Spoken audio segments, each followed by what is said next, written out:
So our players are off to the start. We've got a Thoughtseize and Pat laying out his hand. We can see an opt here. Looks like Judge promo or Arena promo. Snapcaster Mage. I want to say Tarmogoyf. Um, and we've got a Scalding Tarn and some other promos that are very, very difficult on commentators to be able to figure out. So hopefully we get some clarity on that here in just a second.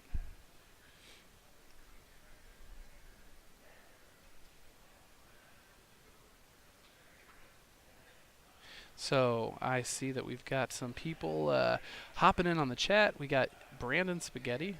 Buongiorno, buonasera. Such excite. Yes, Slid Panther, thank you for the clarification. That would be, I believe, the San Diego Comic Con Baby Jace. MTG Jones. Man, I'm bummed. I'm sorry that you couldn't come out, but that flu, it's going around, man. There's nothing you can do. Stay home, get some rest, watch the Modern on the Moon, watch Chris Keeler drop a Tarmogoyf already at 3-4, I believe. So, and any opt or mana leak coming off from Pat is just gonna grow that Goyf. And so, we got something for you here. Boom, boom. Not sure if it's exactly a 4-5 right now. We'll get some clarity when that Tarmogoyf swings in. Oh, sorry. You can't see that. Here you go. We got that Goyf counter down there. Designed by one of our staff members, so you can tell how big that Tarmogoyf is. How ferocious and scary that is for Pat facing off with his Teamer Moon.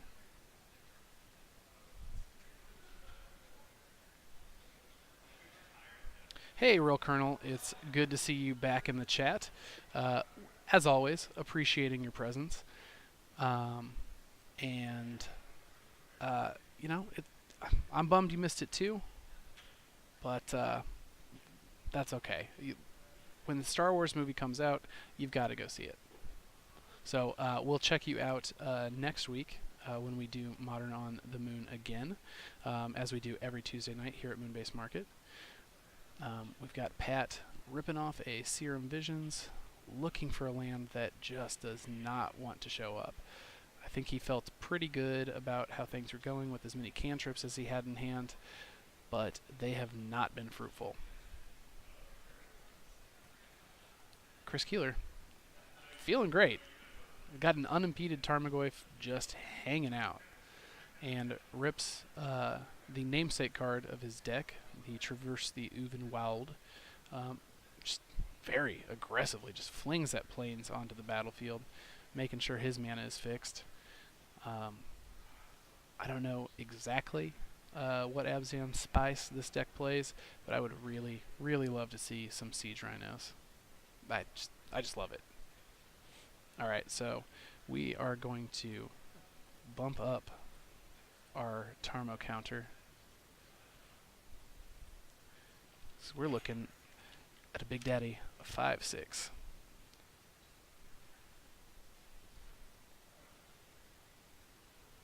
Pat finally hitting that second land and drops an Engineered Explosives on 2. I'm very glad that he decided to use that dice counter because I have no idea what those masterpieces look like when they're when they have a dice counter on the art. Could have thought it was a Chalice of the Void. Very glad that we're looking at 2 on that dice counter, not 1. Yes. This is what I love to see, just egregious use of the Siege Rhino. I think at 18-4, this is going to be real difficult for Pat to come back. I don't know how he's going to be able to blow up both a Goyf and a Siege Rhino, and neither does he.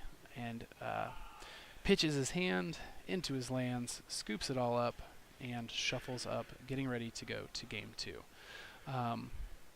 Chris here is probably probably wondering exactly what he's playing against. Engineered Explosives is in a fair amount of decks, although not typically all of them in the sideboard. Um, but he, there wasn't a whole lot of information to go off of. You got some Serum Visions, you got some Fetches and Shocks, and an Engineered Explosives. That's about it. So that it's going to be a little tough. So as you can see, us here at Moonbase Market, we've got Modern on the Moon tonight for Tuesday night, as we do every Tuesday. On Monday, if you are a Smash player or you play ARMS, come on in. We've got Starstorm Smash. Yeah, blah, blah, blah, blah, blah. It's very alliterative, but it makes it difficult on commentators who are trying not to drink their water in the middle of commentary. So I'm going to take a gulp here. On Wednesday, we have Lunar Legacy, and we've been getting some nice turnout for that. And there is a burgeoning player base for Legacy here in St. Louis. I know that a lot of them go to Bodax to play Legacy, and for a place in St. Louis, Moonbase Market is happy to offer a venue so that the best Legacy players in the area can come out and play Legacy on a weekly basis. Something everybody's real proud of, and the players are super glad about it. On Thursday, we have Overhead Attack, our fighting games community night with Guilty Gear, Marvel vs. Capcom Infinite, and Tekken 7. And Friday night, of course, is the Friday Night Magic, as you are no doubt all accustomed to, and we hope to see each of you out there on Friday night.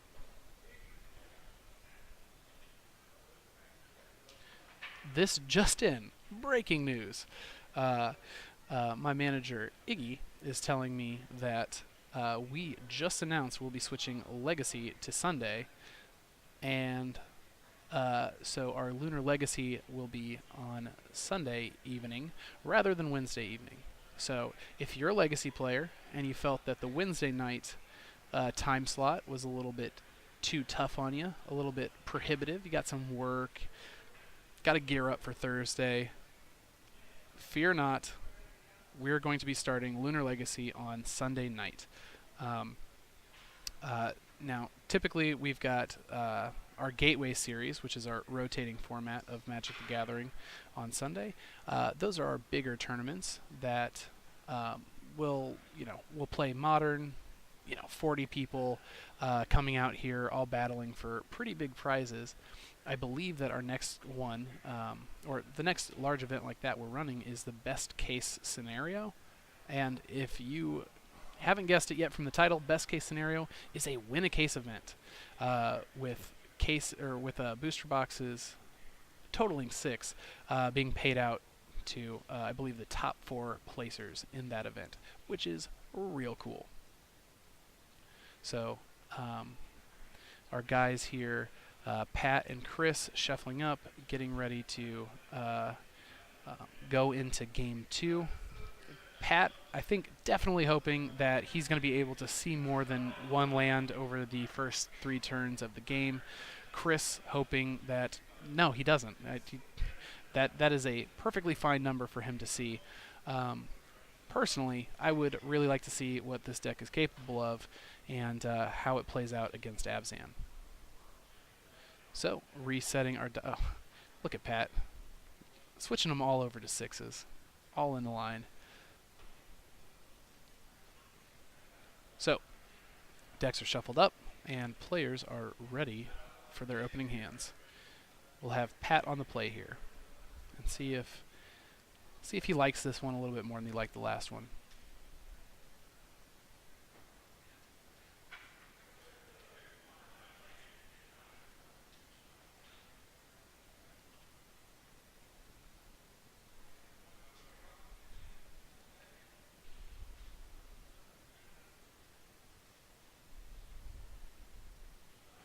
Taking off the coat, getting a little toasty.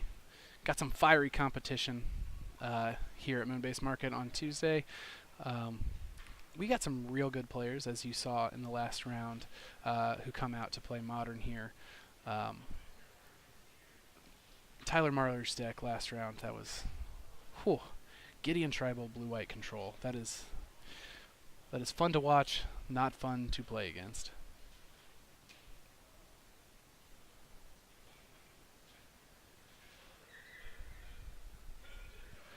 Chris dealing himself 6, and with Pat on the play, looks like this second game of the match might go the other way.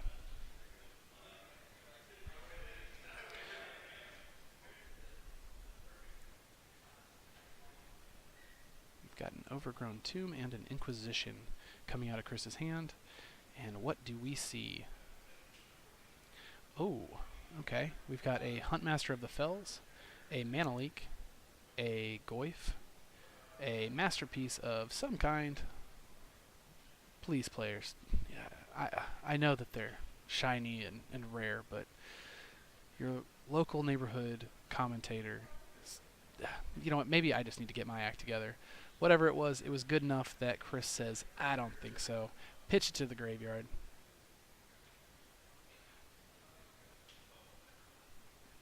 Decent chance that Chris doesn't have a Mishra's Bauble in his own hand, and is trying to pitch an artifact in the graveyard so he can get as much value out of his Goyf as possible. And speaking of, I'm going to make sure that this Tarmogoyf counter is as accurate as possible, which nearly impossible at the moment. So let's just turn that off, and boom, turn that off.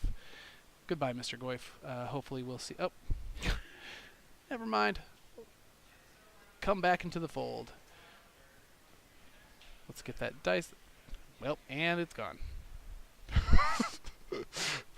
Okay, you guys, you're just toying with me here.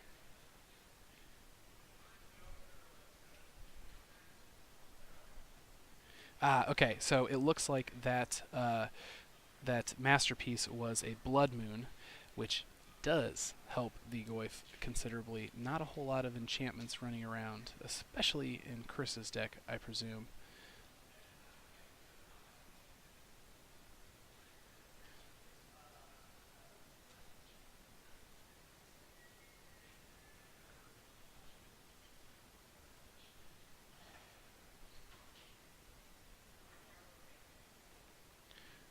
And right on cue, Goyfs come back online,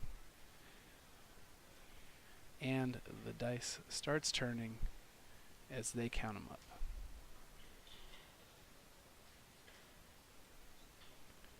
Hey, I don't even have to change it. Already at 5-6. Look at me, on top of my game. Chris uses Windswept Heath to search out an Overgrown Tomb.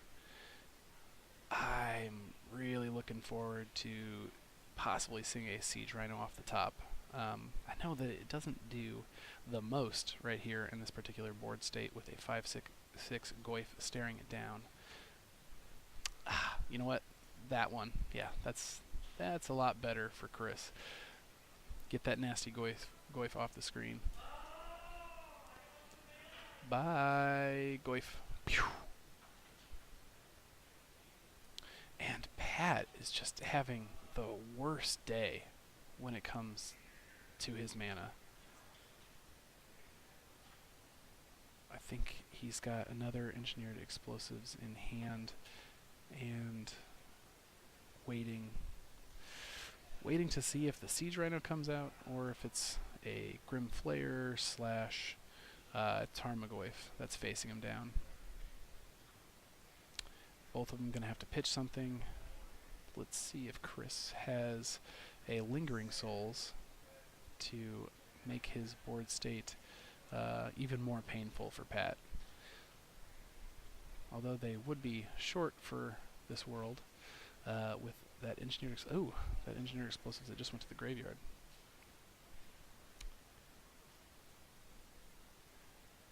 Well, we've got a Snapcaster on the board.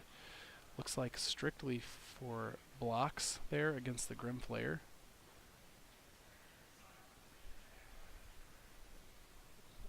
Strictly not, says Pat, and goes 2 to the face. Oh, sorry, 2 at Miss Liliana. and Chris chooses not to block with the Grim Flayer, um, keeping that alive to get his Delirium online and make some mighty goifs. Let Chris down to 1 card in hand, 5 lands on the battlefield, meaning that beyond Grim Flayer, Shambling Vent is going to probably play a pretty prominent role in the rest of this game, going down to the end. Ah, Real Colonel, you liking the pew sound effect? Pew pew pew pew pew pew. That's base level 1. I could turn up the laser impact on that. Pew pew. That one wasn't very good. I'll stick to the pew pew pew. All right, so Pat has his Relic of Progenitus, hopefully doing double duty, which is keeping scary top deck Goifs and Delirium-induced Grim Flayers from getting too big, and potentially drawing a card and fixing up this messy, messy mana.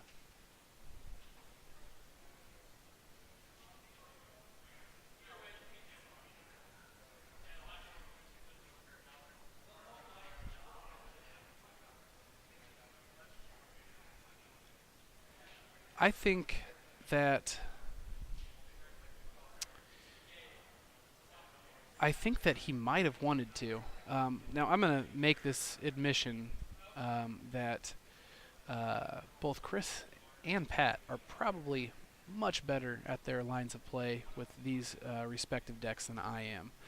So, having said that, I think that giving up on the Snapcaster Mage, blocking the Grim Flayer, and just hoping to pull a land off the top and drop a Blood Moon, I think would be the line. That would be the line of play that I would go with. However, I don't know exactly what Pat is working with in the rest of his deck, and I don't know what exactly he's scared of coming from Chris's side over there.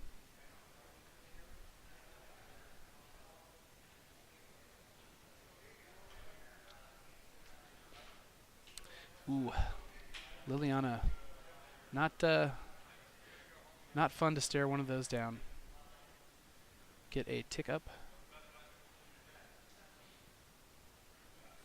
Pat is just hurting for some lands. Let's see if he can drop one now. Does not appear so. Oh, he's got it. We've got a Misty Rainforest hitting the battlefield. And so the question becomes, does he have a Blood Moon to drop? Effectively taking Chris off of, let's see here, 1, 2, 3, everything. Of course, he's got 2 Windswept Heaths left up, and that's going to allow him to go fetch out a, well, if he needed to, which he does not, he would have been able to fetch up his Forest and Plains. Pat, interesting line of play here, dropping a Tireless Tracker, given his track record, pulling lands off the top of his deck. It has not been good.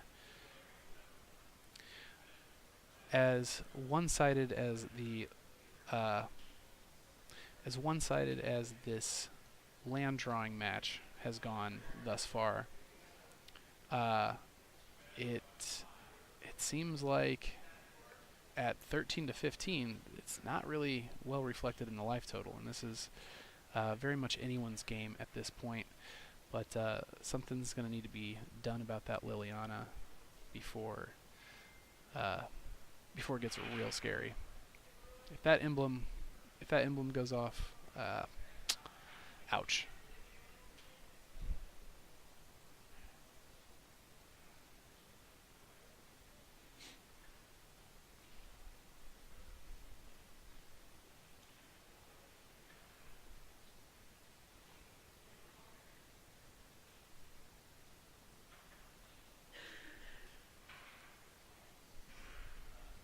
And a Siege Rhino, what I love to see. That makes things considerably more uneven than they were up to this point. as we've got Chris at 18 and Pat down to 10. Got a Serum Visions off the top. Both of them onto the bottom. We will play an Opt here, hoping for that land. Let's see if he gets it. And he does, getting himself a clue in the process, with the ability to pop it off. Pat is crossing his fingers that his mana dry spell is coming to an end here with a nice cycling through clues and land drops. Yeah, Naveen, the plan going forward, starting at some point in January, will be to have our legacy tournaments on Sunday. So I believe trust me guys, I will get confirmation on this by the end of the round. But I believe, yes, that starting in January, it will be on Sunday. Legacy will be on Sunday rather than on Wednesday night, due to high player demand for that. Oh, and let me just make sure I get this all squared up for you, and get that match record settled up where it should be at 0-1.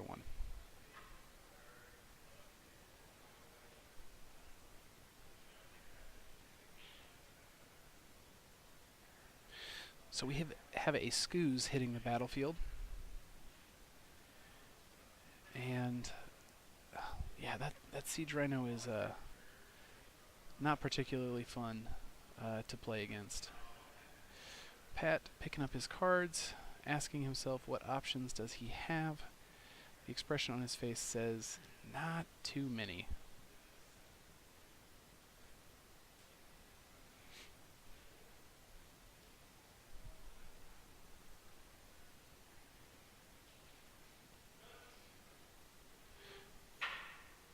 So Naveen, what I believe will be happening on Sundays, if we're running both the Gateway Series and Legacy, is that if the Gateway Series is a Legacy tournament, those two will be smushed right into one. And if it is Modern and then Legacy, our modern Gateway Series tournament will be starting around noon, and the Legacy tournament will be in the evening after our Gateway Series match has wrapped up.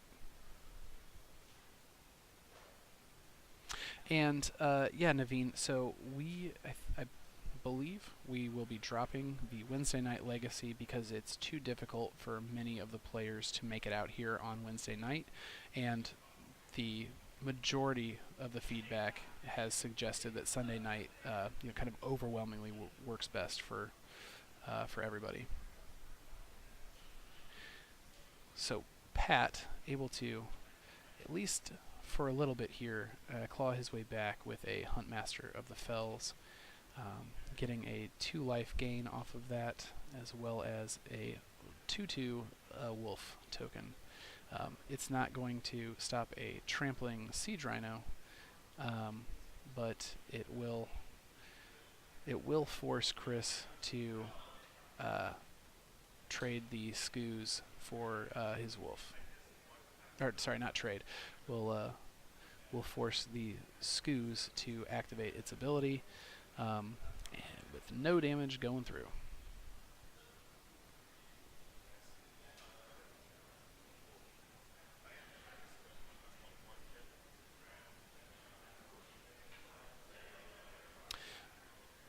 Yeah, so getting this in via my Facebook message. Gateway will be in the morning, and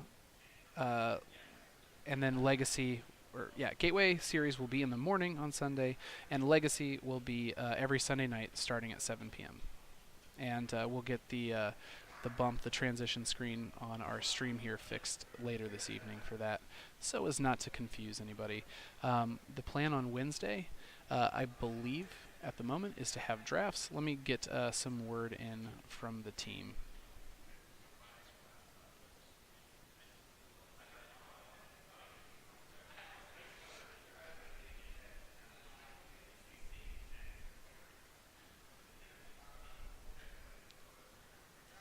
So not a whole lot on this board state has changed, other than the life total.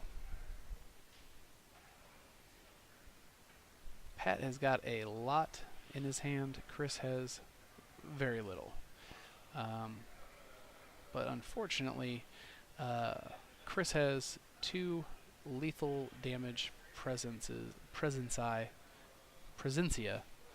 on board, with Pat only at 4 life. And that Huntmaster of the Fells is not going to be able to take down a trampling, rampaging Siege Rhino.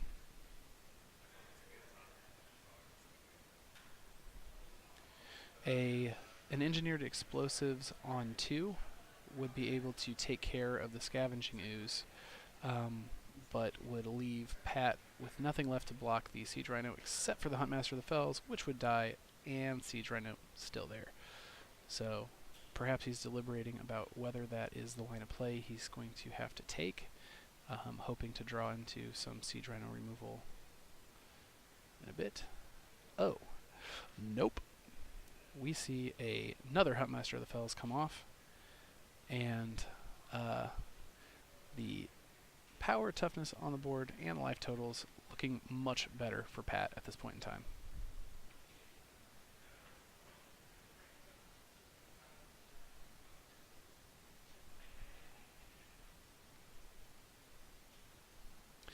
And we have an Abrupt Decay on the Wolf token.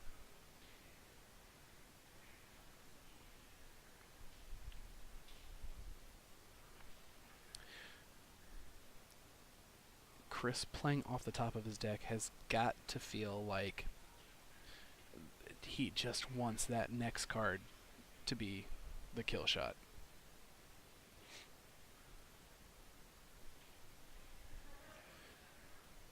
So we've got the 1 Huntmaster of the Fells block on the Scavenging Ooze.